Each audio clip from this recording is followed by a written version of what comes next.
At about 3:30 p.m. on October 26th, the Vancouver Police received information that there had been a shooting in the 200 block of Dunleavy Avenue, which is just west of Oppenheimer Park.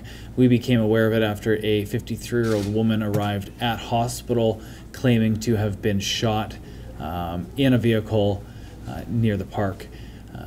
It was said that she had been visiting an associate who has been staying at the encampment at the park. The victim underwent surgery at the hospital for the gunshot wound to an arm and was released from hospital. She's since left Vancouver. Detectives from the Vancouver Police Department's Major Crime Section took over this investigation and have spent the past number of weeks conducting an investigation. The investigation has now concluded.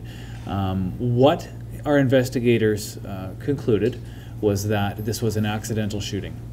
We believe that the victim, the 53-year-old woman from Powell River, was in a vehicle.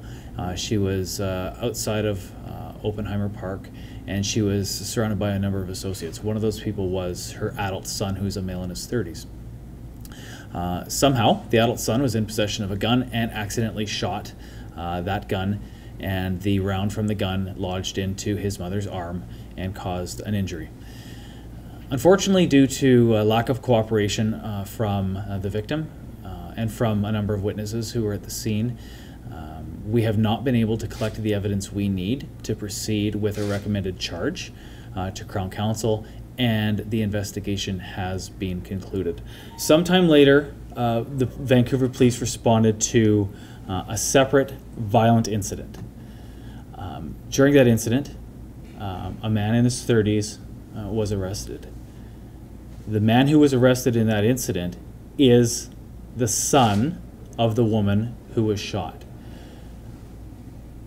During that arrest, a firearm was recovered. We believe that firearm is the same firearm that was discharged when the woman was shot at Oppenheimer Park. Who only knows what might have happened, how much worse this could have been with a stray bullet flying around, what kind of catastrophic injury it could have caused to somebody. So it is another example of the concerns we have about violence and weapons in that area.